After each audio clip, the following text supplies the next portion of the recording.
Hey guys, welcome to Redstone Lessons. I have a special guest with me, Vixie. Or what should I call you in game, really? You can call me Samantha too. That works. Samantha? Okay. Hi.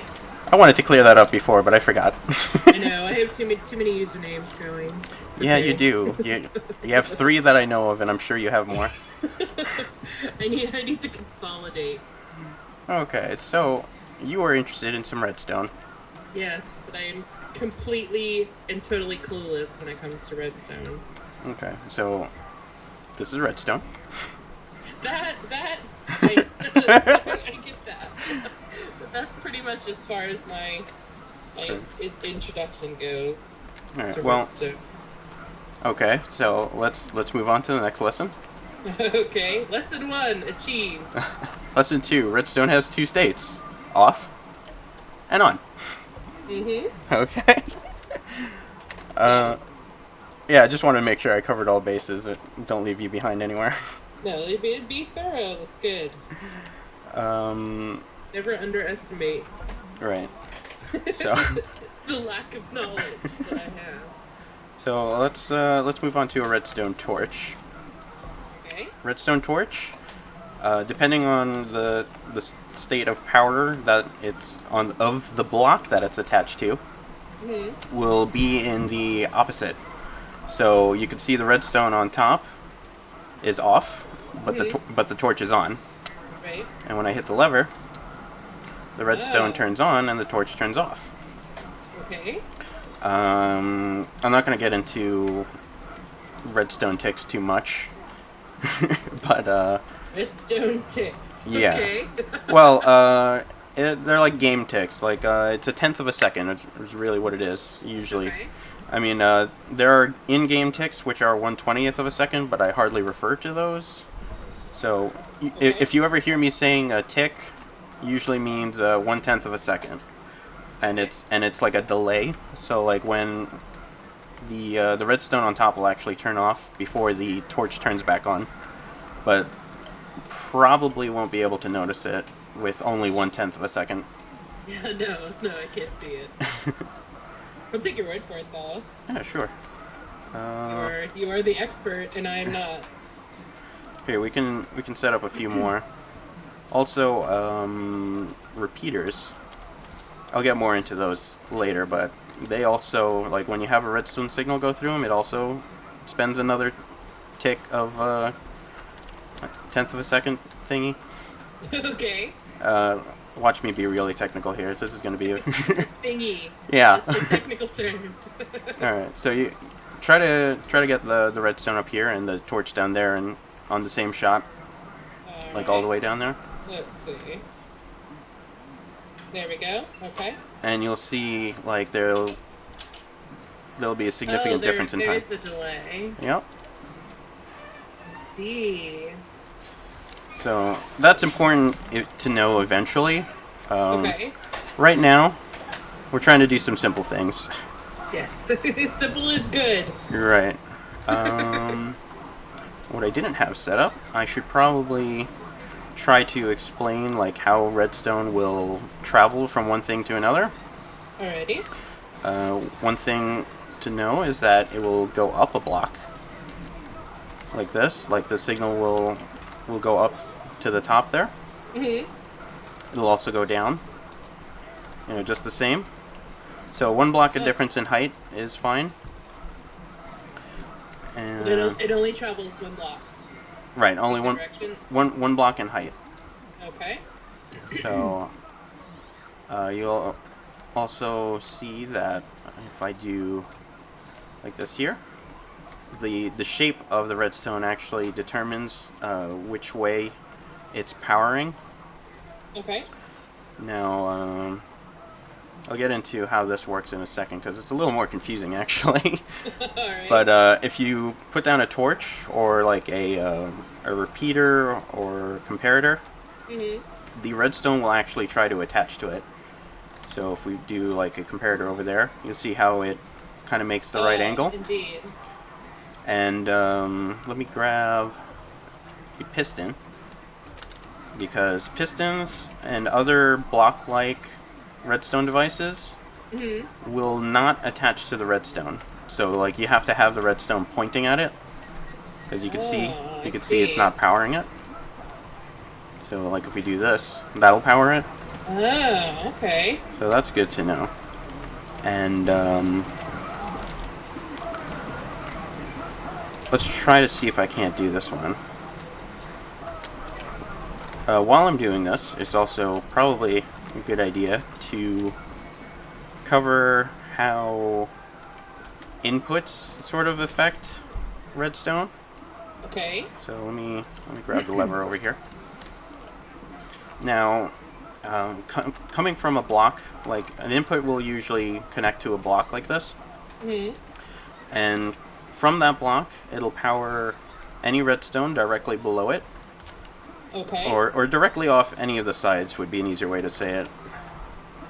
So like all of these redstone pieces here, even the one on top, those would all get powered individually, even if they're not connecting as they are right now.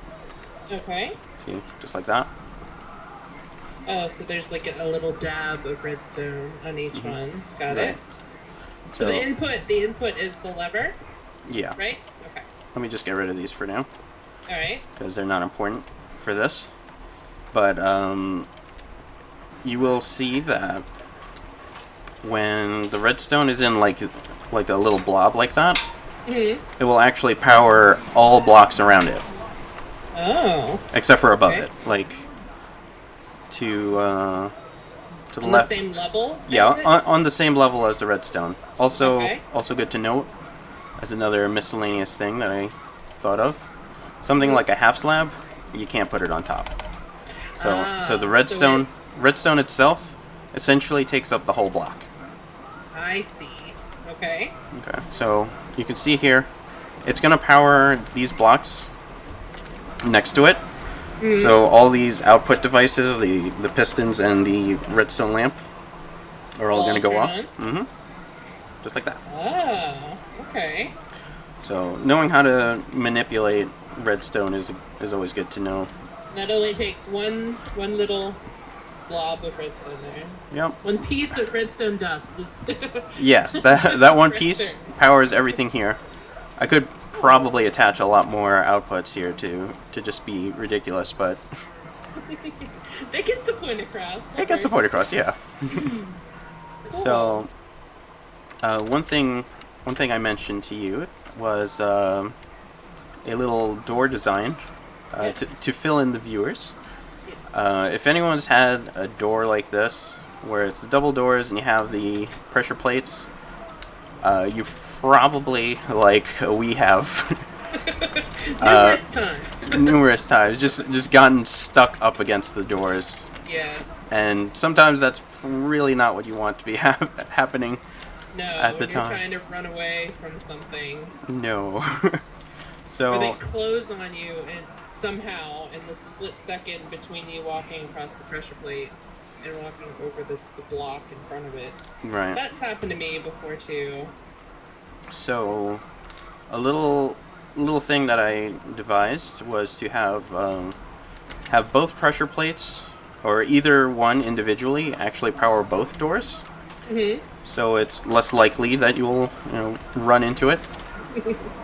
So what you need to do to accomplish that is to power the block under the door, and this way you can then hide your redstone underneath your floor. That's not the floor. There's the floor. So like if you have this in a wall of a house, it won't actually affect anything visually, so long as you have the wall and the floor level. So Yeah. like it might be, actually no, you can even bring the floor level down if you wanted to, for whatever reason. Or But like a recessed living room floor or something. yeah, Still do it. you can still do it, right? So I want to show here that the way you wire this is actually really important. What you need to do is coming out from underneath the pressure plates, you have a redstone line coming out and then back towards the block underneath the door. And if you were to do that with a big open space underneath, or like if you used half slabs here, Half slabs count as a transparent block, Right. and redstone will attach to itself through a transparent block. I forgot to mention that, I'm See. sorry. Yeah, that's okay. I get it. I get it. So you need to place a full block to cut that line off so that the redstone itself is actually pointing at the block underneath the doors. Right, and And- not looping back on itself. Right. So this way, even when you hit just one pressure plate, it actually opens up both doors. Ah, yeah, that's really clever, and I'm totally stealing that. Yeah, it's one of those simple things that really helps. And usually, I've actually on servers before just kind of like come up to friends' houses and walk into their door, get stuck once, and then tear up their ground. And wire it. That's really handy, Yeah, and that's so simple. of course And it does. yet I never would have thought of that. Yeah, it took Again, redstone noob, so me. that's awesome. Yeah, it's gonna be really hard to actually like force a getting stuck situation. But That's good. The The well, less getting stuck, the better. well, I meant just to sort Oh, of to show. to show it better, but like this, I've never really had a problem ever since I set that up the first time. It's good. Uh, Very nice. it's very useful. Yes, indeed. So, Plus, it makes having a double door actually useful. You yeah, can walk through both of them. Whoops. Whoa. well, even at like an angle, you don't have to Yeah. worry about getting stuck. Neat little trick. Yes. I like it. So, And it's totally mine now. probably gonna set up a little something here, so Okay. you can get a better idea of how certain inputs work. Okay. Let me do this. So like, all of these lights will actually turn on. So these were all effectively attached Ah. to the lever there. See. So what's happening here? This would be the same as a pressure plate as well, because of where the lever is placed. Okay. What's happening is the input device itself is powering the blocks around it. So if you were to have redstone to either side, or have like a redstone device up on top, because you can't have floating redstone, Mhm. those would all get powered by the lever itself. Now the now That's the, cool. now the lever, the block that the lever is on, is also powering all the blocks around it. And the best way I can come to explain that is to be that there are actually 3 states for a block to be in. Like the redstone is just on and off, Right. you know, fairly clearly. But a block will actually be in a 3rd state of a source block. So like you can see, let me have this so that the redstone is clearly not attached to that block whatsoever, Okay. and it will. Is this going? There it is. You can see that Oh, I it's still see. powering it.